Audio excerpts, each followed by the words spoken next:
What up, everybody? It's Frank Mula back at it again with another video today. You're watching Level Up, Double Down, where we don't play around unless it's video games.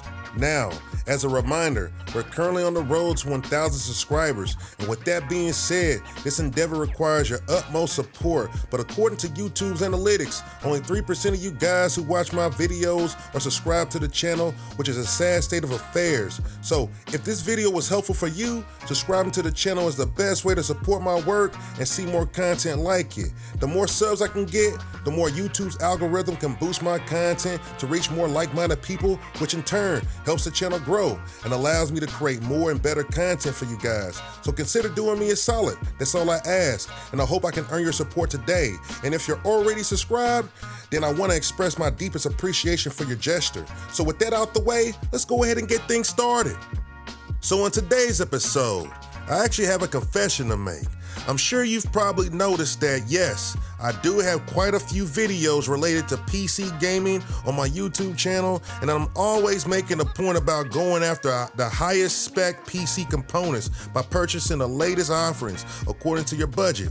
But what if I told you guys that I've been living a double life? Yes, believe it or not, I'm actually a closeted Apple fanboy, and I've been this way behind the scenes ever since I was in high school. Let me explain. My first experience using a home computer that I can recall from distant memory was on a Macintosh starting back in 1994. I remember one day, my dad brought home what appeared to be a Macintosh Performer 630 computer, which came bundled with a keyboard, mouse, and Apple's signature inkjet printer, the Style Writer, and I believe it was one of Apple's bottom-of-the-barrel product selections at the time. And ever since then, my dad was very adamant about me and my siblings learning how to accurately type on a keyboard. Now, if you really want to witness the tomfoolery I had to go through, then go ahead and Google Mario teaches typing, and once you see it, you can't unsee it. However, to this day, I still peck on a keyboard as if I'm trying to pick up some birdseed. And if you're not already aware, I create all the artwork for this channel without any outside help or the use of automation, since I grew up doing art from a very young age. Starting out in high school, the art classes that I took, which required the use of a computer, was all done on the Mac. One of the most defining moments during my childhood was when my school upgraded all the computers in my commercial art classes to those translucent iMacs, which had a lasting impression on me. Not sure if any of you guys remember that period of time when Apple was making a comeback after reinstating Steve Jobs as the CEO? Well, I missed that period of time because that was when Apple was actually innovating for once, and that's when they released those translucent iMacs back in 2003. But that's besides the point though.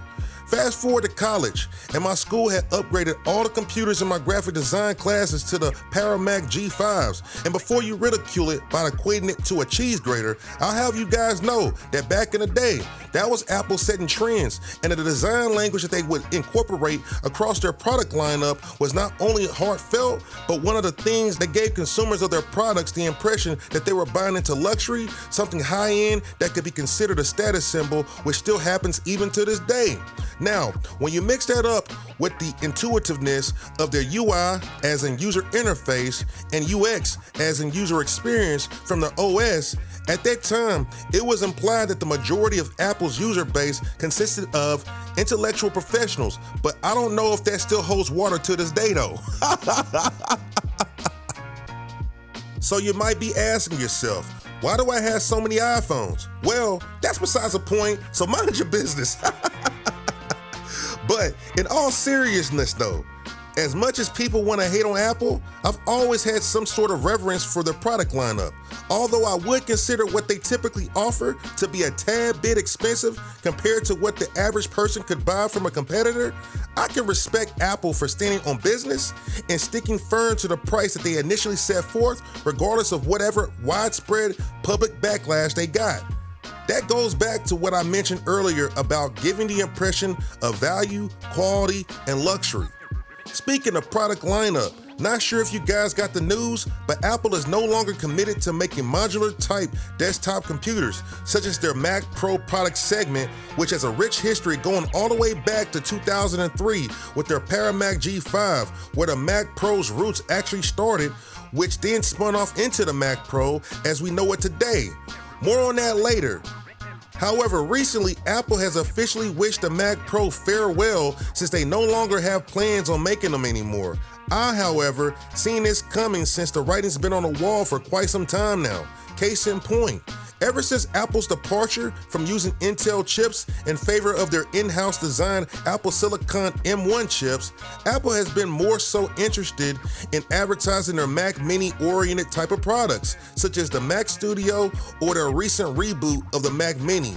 Now, their most recent release of the Mac Pro, which was powered by their M2 Ultra chip that released back in 2023, they stopped offering any kind of upgrade path, nor did they offer any type of successor product to follow it up for anyone in the market interested in buying one.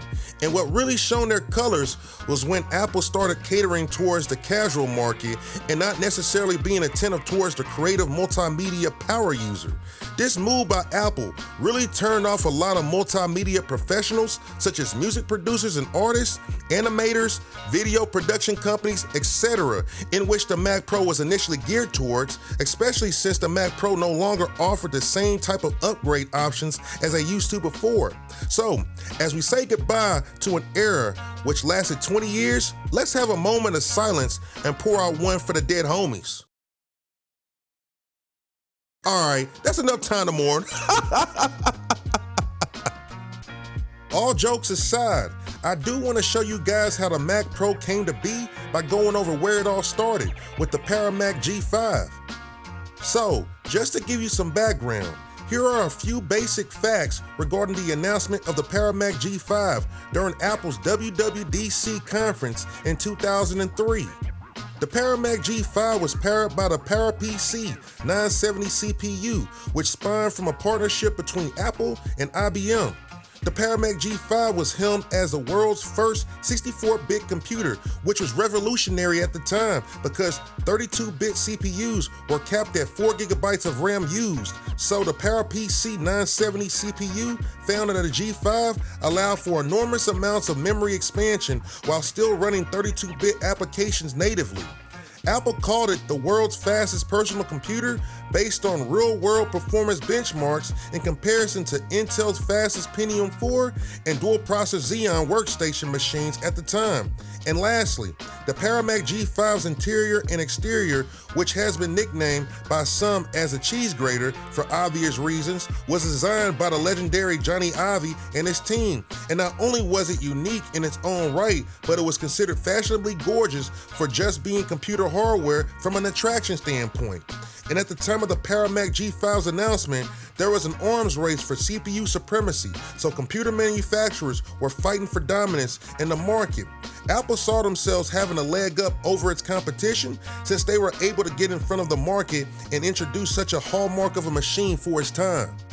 So I said all that earlier to say this. Now, what I have in front of me isn't just your ordinary Paramac G5. To the naked eye, what appears to be an unassuming, run-of-the-mill Paramac G5 has actually been gutted out and stripped of most of, if not all of the original Apple hardware that came included, and stuffed to the gills with customizable, off-the-shelf PC components. Think of this as a sleeper cell PC, if you will. What makes it stand out and shine amongst the rest of the Paramac G5 custom case mods is the multi-boot nature of it, and also what can be found under the hood. So, after pulling off the side panel, you'll notice that the system contains parts made for a Windows PC, with the CPU being an Intel i7 5775C, while the GPU is an NVIDIA GTX 1080 Ti, all running on 16 GB of DDR3 RAM using the Intel Z97 platform. Towards the beginning of 2014, when I originally put this rig together, it not only contained an i7 4770K, but it also housed an EVGA Z97 for-the-win motherboard, an RIP EVGA, because you'll always be missed over here. However, I was slightly disappointed because it was only a few months away before the release of Intel's Devil Canyon, aka the i7-4790K, which I was unaware of, but I got over it real quick knowing that I purchased my i7-4770K below MSRP at the time, which is around $300 open box on eBay. However, over the years, I had been monitoring prices for both the i7-4790K and the i7-5775C in the used secondhand market. And back in 2024, when my EVGA Z97 for the win motherboard would no longer post, RIP, I decided to replace it with the Asus Sabertooth Z97 Mark I motherboard that I got from AliExpress for $80 since they both shared similar specifications, and I figured it wouldn't be too much of a drastic change going from one motherboard to the other. I also followed that up by replacing the i7-4770K CPU with a brand new OEM tray i7-5775C that I snagged on eBay for $72, which also included the cost of shipping, so I lucked out in the end. As a side note, this is the same PC I used to record and benchmark the performance of GTA 5 running on a 1080 Ti and an i7-5775C. So if you haven't seen that video yet, check it out right at the top. Now, that brings me to the purpose of today's video. I decided to also upgrade the set of RAM that's currently installed by populating the PC with 2 more modules of the same brand and model, a kit of 16 gigabytes of DDR3 Corsair Vengeance Pro Series RAM clocked at 2400 megahertz. The price of DDR3 RAM has plummeted compared to when I bought it originally back in 2014, so I figured this was the perfect opportunity to have an excuse for increasing the PC's overall multitasking and productivity performance and buy it on the cheap. And plus the kit only cost me around $50 in total. And as a consolation, I'll be showing you guys on screen of what the process looks like when updating the bootloader in order to enable macOS to detect the additional modules of RAM I just installed.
Just to make things clear, this is not my first rodeo dealing with macOS or Hackintoshes in general. I've been in the Hackintosh scene for quite some time, since 2011, and if you look hard enough on the internet, you could probably find plenty of guides that I've produced over the years that have helped a number of users go through the process of turning their x86 PC into a full-fledged multi-boot Hackintosh. Now, I do want to show the results of the upgrade I made to this PC since it's still fairly capable even if I use it as a Mac, whether that be for gaming or multimedia production.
Now, I hate to be the bearer of bad news for any of you guys who are also in the Hackintosh scene, but Intel Macs will no longer be compatible starting off with macOS 27, the next Apple operating system, which will be announced next month at Apple's annual WWDC conference. However, I do want to turn the most recent PC that I built into a dual boot Hackintosh for old time's sake as a send-off and a swan song right as the deadline approaches for Intel Macs, which will soon cease to exist. Now, that whole process requires that I get myself more familiar with OpenCore, which is a more advanced bootloader designed to enable macOS to function on unsupported hardware and even legacy Macs that lost support. I initially started using OpenCore during COVID to configure one of my other PCs in order to turn it into a Hackintosh as well, but I kind of lost focus on it due to a certain distraction called life. But let me know in the comments if that's something you guys would like to see me do in the future. Now, if you're interested in trying to pull off a project like mine, where I customize a PowerMac G5 tower case, then buyer beware, because from what I've seen, prices for even just a ported out PowerMac G5 on eBay are not only egregiously overpriced, but downright exploitative, since these delusional sellers have the audacity to designate it as vintage as a way for them to justify pricing it so exorbitantly. So again, buyer beware. And one last thing, shout out to Tim Cook. I see he's currently stepping down as Apple CEO, but I will say he definitely did an honorable job the way he ran Apple during his tenure, which I'm pretty sure would make Steve Jobs proud as he's looking down wherever he might be. So, as I wrap up this video, feel free to let me know in the comments what were your thoughts about the presentation I gave. If you're interested in this type of content as it relates to upgrading the RAM on a Hackintosh and running macOS on unsupported hardware, hit the subscribe button down below and click the bell icon to turn on all your notifications so you don't miss a thing. And also, if you made it this far into the video, I want to sincerely thank you for watching. So until next time, like, comment, subscribe, and share. Again, this is Frank Muller signing out. Holla at me.